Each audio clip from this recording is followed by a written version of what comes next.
Student यहाँ पर देखा importance of pH in everyday life. Last topic के अंदर देखा importance of pH in soil in digestion food. तो यहाँ पर स्टूडेंट आपने देखा जो सॉइल था, सॉइल एसिडिक और बेसिक होती है, उसे एसिडिक सॉइल को हमें न्यूट्रलाइज करने के लिए कैल्शियम ऑक्साइड यानी कि CaO लाइम का हम यूज करते थे। देन बेसिक जो सॉइल थी उसके न्यूट्रलाइज करने के लिए हम जिप्सम यानी CaSO4 जिप्सम का यूज करते थे।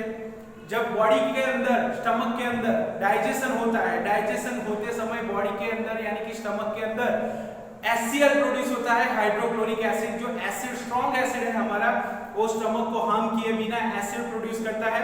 और जो एसिड होता है वो कभी कभी समटाइम वो ज्यादा मात्रा में एसिड प्रोड्यूस करता है। तो एसिड के सामने हमें प्रिवेंट करने के लिए हम जो सब्सटेंसेस यूज करते थे उसे हम कहते थे एंटासिड, यानी कि एसिडिटी के सामने हमें जो प्रिवेंट करता है उसे हम बोलते हैं एंटासिड। एंटासिड दो टाइप्स के होते हैं, यहाँ पर देखा NaSCO3 sodium hydrogen carbonate and milk of magnesia MgOH magnesium hydroxide, वो दोनों यहाँ पर एंटासिड के यूज होते हैं। Then importance of pH in stopping decay of teeth, यानी जो हमारे टीथ होते हैं वो टीथ के अंदर भी डिकम्पोजिशन होता है। डिकम्पोजिशन होता है उस समय बैक्टीरिया प्रोड्यूस होते हैं, बैक्टीरिया और शुगर प्रोड्यूस होता है जो हमारे टीथ को यहाँ पर नुकसान पहुंचाता है, उसे यहाँ पर डिकम्पोज करता है। तो यहाँ पर देख सकते हो when the pH of the inner side of the mouth is less than 5.5, यानी कि जो हमारे टीथ के अंदर जो pH होती है वो होती है 5.5। The decay of teeth starts, the outer layer of teeth is made up of hard substance enamel like calcium phosphate, यानी कि जो हमारा यहाँ पर स्ट्रक्चर बना हुआ होता है टीथ का वो enamel like calcium phosphate का बना हुआ होता है। It does not dissolve in water, वो वाटर के अंदर डिसॉल्व नहीं होता। कैल्शियम फॉस्फेट जो होता है वो वाटर के अंदर डिसॉल्व नहीं होता। It does not dissolve in water but gets colored when the pH of inner side of mouth become less than 5.5, यानी कि 5.5 से जब हमारी टीथ की जो pH होती है वो कम होती है तो वहां पर डीकंपोजिशन होना स्टार्ट हो जाता है, अंदर यहाँ पर बैक्टीरिया प्रोड्यूस होना स्टार्ट हो जाते हैं। तो स्टूडेंट आप यहाँ पर फिर से एक बार देख सकते हो when the pH of the inner side of the mouth, यानी कि माउथ के अंदर की जो pH होती है वो 5.5 होती है। अगर 5.5 से वो कम होती है तो यहाँ पर जो हमारे डीके स्टार्ट यानी कि डीकंपोजिशन स्टार्ट हो जाता है, माउथ के अंदर बैक्टीरिया प्रोड्यूस होने स्टार्ट हो जाते हैं।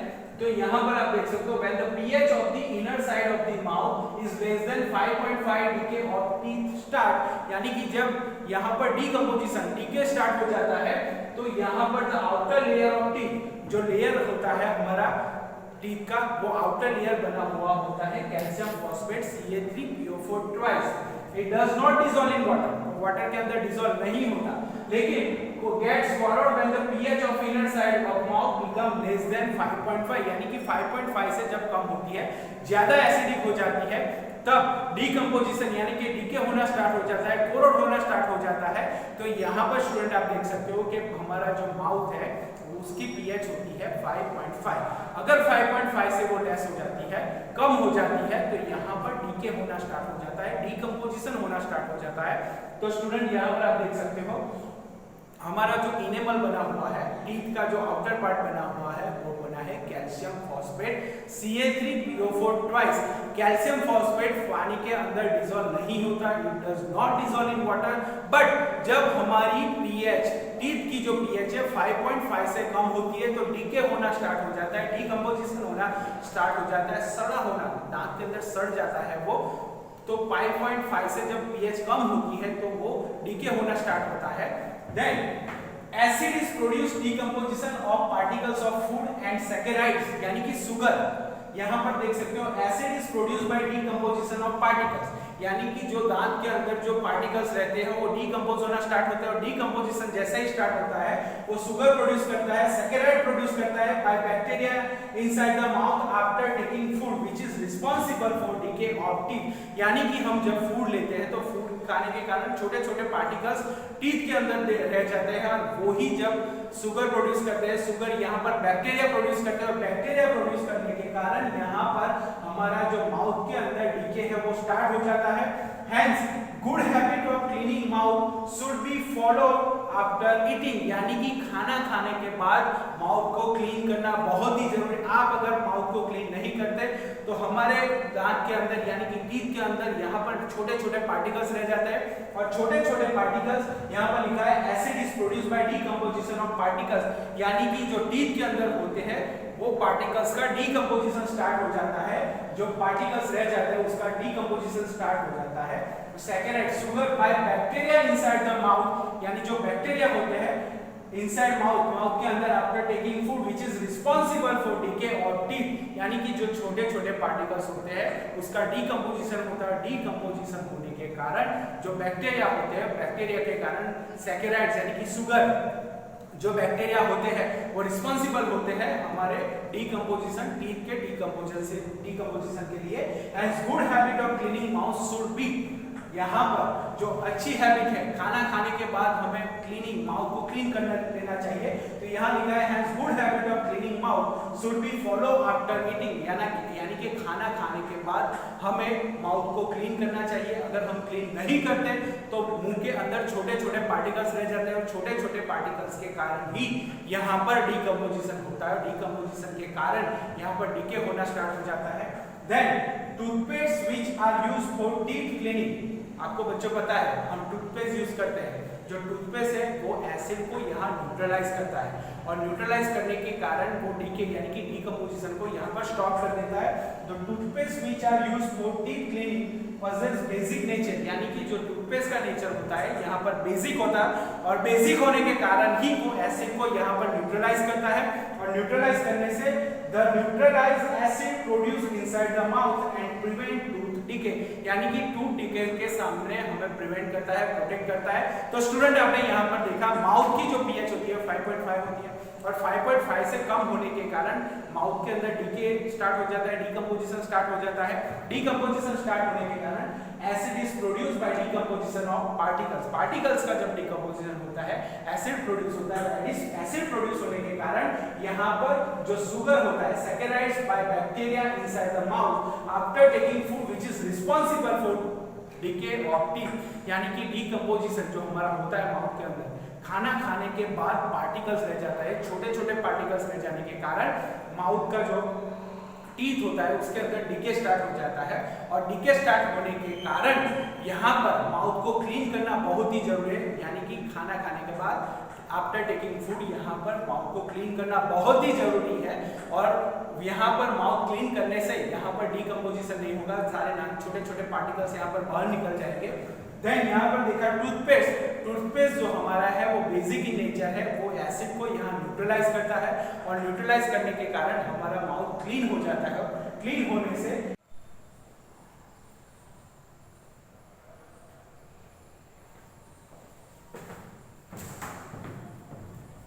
Welcome student, importance of pH everyday in life. तो स्टूडेंट यहाँ पर आज का हमारा जो टॉपिक है in the remedy of effect of bite of Honey. तो जब हनी भी हमें बाइट करता है तो वहां पर हमें पेन होता है, इरिटेशन होता है। इस टॉपिक के अंदर हमने देखा था लास्ट टाइम सॉइल की पीएच देखी थी, स्टमक के अंदर जो डाइजेशन होता था उसकी पीएच देखी थी। तो एवरीडे लाइफ हमारी जो लाइफ है उसके अंदर पीएच का कितना इंपॉर्टेंस है।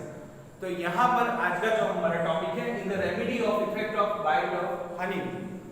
When we know that when red ant bites we feel irritation, यानी कि जब एंट जो छोटी एंट होती है वो हमें बाइट करती है तो हमें इरिटेशन होता है, पेन होता है। बच्चों यहाँ पर जो पीएच वैल्यू है उसका इंपॉर्टेंट हमारी एवरीडे लाइफ के अंदर कितना है ये समझने के लिए आज का हमारा जो टॉपिक है the remedy of effect of bite of honey bee. We know that when red ant bites we feel irritation. The reason for this is the entry of formic acid in our body, यानी कि जब हमें एंट bite करता है हमारी body के अंदर formic acid enter होता है। स्टूडेंट यहाँ पर आप सुनिए, फॉर्मिक एसिड, यानी कि यहाँ पर एसिड हमारी बॉडी में एंटर होता है और एसिड बॉडी में एंटर होने के कारण हमें पेन होता है, इरिटेशन होता है। तो स्टूडेंट यहाँ पर आज का जो टॉपिक है, in the remedy of effect of bite of honey B. यहाँ पहले हमने एंट का एग्जांपल लिया है। जब एंट हमें बाइट करती है तो बाइट करती हो तब हमें पेन होता है, इरिटेशन होता है, क्योंकि जब वो बाइट करता है तो वो फॉर्मिक एसिड जो फॉर्मिक एसिड का फॉर्मूला है HCOOH, यानी कि फॉर्मिक एसिड है यहाँ पर, और जब एसिड हमारी बॉडी में एंटर होता है तो हमें पेन होता है, इरिटेशन होता है। Then the reason for this, the entry of formic acid in our body. जब हमें एंट बाइट करता है तो हमारी बॉडी के अंदर फॉर्मिक एसिड एंटर होता है। Similarly when the honey bee bytes, उसी तरह जब हनी बी हमें बाइट करती है तो यहाँ पर भी एसिड हमारी बॉडी के अंदर ऐड होता है, आता है, उसी की वजह से हमें पेन होता है, इरिटेशन होता है।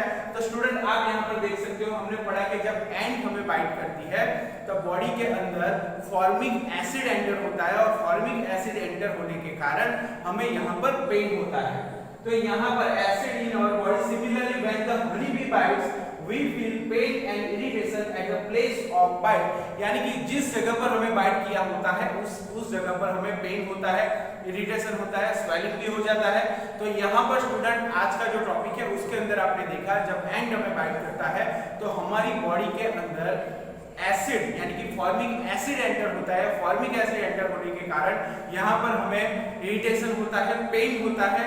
उसी वजह से यहाँ पर फॉर्मिक एसिड का जो फॉर्मूला है HCOOH, उसे ही हम बोलते हैं formic acid. There is swelling around the place of bite, यानी कि जहाँ पर हमें बाइट किया होता है वहां स्वेलिंग हो जाता है। वहां पर स्वेलिंग होने के कारण हमें पेन होता है, इरिटेशन होता है, because the poison that is added in our body, यानी कि जब हमें एंट बाइट करता है, हनी भी बाइट करता है, तो पॉइजन हमारी बॉडी में फॉर्मिक एसिड जो होता है उसका जो पॉइजन होता है, यहाँ पर आप देख सकते हो, because the poison that is added in our body by the bite of honey bee is acidic, यानी कि जब हमें हनी बी बाइट करता है एसिड हमारी बॉडी के अंदर एंटर होता है, और जब हनी बी जब बाइट करता है एसिड हमारी बॉडी में एंटर करता है। In this poison more acidic nature substance melittin जो होता है वो मैलिटीन पॉलीपेप्टाइड चेन होता है, पॉलीपेप्टाइड एमिनो एसिड का चेन होता है। इसका फॉर्मूला मैंने यहाँ लिखा है, मैलिटीन का फॉर्मूला है C131H229 and 39O31। Poly means many peptides bond combine होकर यहाँ पर मैलिटीन फॉर्म करते हैं, एमिनो एसिड्स का एक फॉर्म है। यहाँ पर मैंने सिर्फ जानने के लिए ये फॉर्मूला लिखा है, आपको यहाँ ये प्रिपेयर नहीं करना है, लेकिन आपको पता चले इसलिए मैलिटीन का फॉर्मूला यहाँ पर मैंने लिखा है। Then in this poison more acidic, melittin होता है वो मोर एसिडिक होता है। Nature substance melittin is present to get relief from bite of honey bee, aqueous solution of basic substance like baking soda. तो स्टूडेंट आगे हमने जितने भी टॉपिक पढ़े पीएच के, उसके अंदर था सॉइल के अंदर दो टाइप का सॉइल हमने देखा, acidic soil, basic soil. Acidic soil को हम न्यूट्रलाइज करने के लिए कैल्शियम ऑक्साइड का यूज करते थे, और बेसिक सॉइल को हम न्यूट्रलाइज करने के लिए जिप्सम का यहाँ पर यूज करते थे। उसी तरह जब हनी बी एंट हमें बाइट करता है, एसिड हमारी बॉडी में प्रेजेंट होता है, हमारी बॉडी में एंटर होता है, तब वहां पर पेन होता है, इरिटेशन होता है, और पेन इरिटेशन को यहाँ पर हमें शांत करने के लिए यहाँ पर हमें क्या करते हैं, तो basic substance like baking soda NaSCO3, आपको पता है NaSCO3 उसे ही हम बोलते हैं baking soda. Sodium hydrogen carbonate, sodium bicarbonate भी उसे बोलते हैं, और बेकिंग सोडा की वजह से यहाँ पर जो पेन और इरिटेशन होता है वो स्टॉप हो जाता है, वो बंद हो जाता है। तो स्टूडेंट यहाँ पर जो आज का टॉपिक था उसके अंदर आपने देखा कि जब हनी बी होती है, एंट होती है, जो हमें बाइट करती है, और जिस प्लेस पे हमें बाइट किया होता है वहां पेन होता है, इरिटेशन होता है, स्वेलिंग भी हो जाता है, तो उसे स्टॉप करने के लिए यहाँ पर हम basic substance like NaSCO3, sodium hydrogen carbonate, उसे सोडियम बाइकार्बोनेट भी बोलते हैं, बेकिंग सोडा भी बोलते हैं, उसको यूज करने से यहाँ पर हमारा जो एसिड है, मैलिटीन एसिड है, फॉर्मिक एसिड है, वो न्यूट्रलाइज हो जाता है। न्यूट्रलाइज होने के कारण वो पेन कम हो जाता है, रिलीज होता है, उसमें से हमें रिलीफ मिलता है। तो स्टूडेंट आपने यहाँ देखा we know that when rat ant bites we feel irritation, यानी कि जब बाइट करता है तब हमें इरिटेशन होता है। The reason for this is the entry of formic acid in our body, हमारे बॉडी के अंदर फॉर्मिक एसिड एंटर होता है। फॉर्मिक एसिड यहाँ पर एसिड एंटर होता है, उसीलिए उसको रिलीज करने के लिए, यहाँ पर न्यूट्रलाइज करने के लिए हम बेसिक सब्सटेंस यूज करते हैं, और बेसिक सब्सटेंस यूज करने के कारण यहाँ पर जो पेन होता है वो रिलीज हो जाता है, और उसी के कारण यहाँ पर उसे न्यूट्रलाइज करने के लिए जो बेसिक सब्सटेंस हम यूज करते हैं उसे बोलते हैं sodium hydrogen carbonate, sodium bicarbonate, उसे बेकिंग सोडा भी बोलते हैं। तो student, the reason for this is the entry of formic acid, और formic acid को ही हम बोलते हैं HCOOH। यहाँ पर आपने लिखा उसका formula. Similarly when the honey bee bites we feel pain and irritation at the place of bite, यानी कि जब हनी बी भी हमें बाइट करता है तो उस जगह पर, उस प्लेस पर हमें पेन होता है, इरिटेशन होता है। पेन इरिटेशन को यहाँ पर स्टॉप करने के लिए हम बेसिक सब्सटेंस यूज करते हैं, और वो बेसिक सब्सटेंस है sodium hydrogen carbonate, baking soda, bicarbonate भी यहाँ पर उसे हम बोलते हैं। There is swelling around the place of bite, जहां पर हनी बी बाइट करता है वहां पर स्वेलिंग हो जाता है, because the poison that is added in our body. कौन सा पॉइजन हमारी बॉडी के अंदर एंटर होता है? तो मैलिटिन नाम का जो एसिड होता है, मतलब जो एसिड होता है हमारी बॉडी के अंदर वो ऐड होता है, वो पॉइजनस होता है, उसी के कारण स्वेलिंग हो जाता है, पेन होता है, इरिटेशन होता है। यहाँ उसको स्टॉप करने के लिए, उसको रिलीज करने के लिए यहाँ पर हम बेसिक सब्सटेंस यूज करते हैं, उसे ही हम बोलते हैं सोडियम हाइड्रोजन कार्बोनेट, यानी कि baking soda. In this poison more acidic nature substance melittin is present, उसके अंदर मैलिटिन प्रेजेंट होता है। To get relief from the bite of honey bee, aqueous solution of basic substances like baking soda is applied around the place of bite which neutralize the acidic poison, यानी कि यहाँ पर जो हमें bite करता है हनी बी एंड जो bite करता है, हमारी बॉडी के अंदर एसिड एंटर होता है, उसी एसिड के कारण हमें पेन होता है, इरिटेशन होता है। वो पेन और इरिटेशन को यहाँ पर स्टॉप करने के लिए, उसमें से रिलीफ करने के लिए यहाँ पर जो हम सब्सटेंस यूज करते हैं उसे करते हैं सोडियम हाइड्रोजन कार्बोनेट, उसे बेकिंग सोडा भी कहते हैं, बाइकार्बोनेट भी कहते हैं। तो स्टूडेंट आपने देखा मैलिटिन का फॉर्मूला मैंने बताया आपको C131H229N39O31, जो हमारा मैलिटिन पॉलीपेप्टाइड अमीनो एसिड है, और मैलिटिन जो हमारा पॉलीपेप्टाइड अमीनो एसिड है, यहाँ पर सिर्फ आपके जानने के लिए मैंने लिखा है, यह फॉर्मूला आपको तैयार करने की जरूरत नहीं है, लेकिन आपके जानने के लिए मैंने ये फॉर्मूला लिखा है। फॉर्मिक एसिड HCOOH और baking soda sodium hydrogen carbonate. तो यहाँ पर जो एसिड हमारी बॉडी में एंटर होता है, melittin is present to get relief, उसमें से रिलीफ करने के लिए यहाँ पर जो बेसिक सब्सटेंस हम यूज करते हैं उसे ही बोलते हैं baking soda, sodium hydrogen carbonate, sodium bicarbonate भी बोलते हैं इसे। तो स्टूडेंट आपने देखा कि जब हनी बी एंड हमें बाइट करता है, एसिड हमारी बॉडी में प्रेजेंट होता है, एंटर होता है, और एंटर होने के कारण हमें पेन होता है, इरिटेशन होता है। पेन और इरिटेशन में से यहाँ रिलीफ लेने के लिए हम बेसिक सब्सटेंस यूज करते हैं, उसे न्यूट्रलाइज करते हैं। जो एसिड हमारी बॉडी में एंटर हुआ है उसे न्यूट्रलाइज करने के लिए जो सब्सटेंस यूज करते हैं उसे ही हम बोलते हैं sodium hydrogen carbonate, baking soda, sodium bicarbonate भी बोलते हैं। तो स्टूडेंट आज का जो टॉपिक है यहाँ पर कंप्लीट हुआ। ओके बच्चों।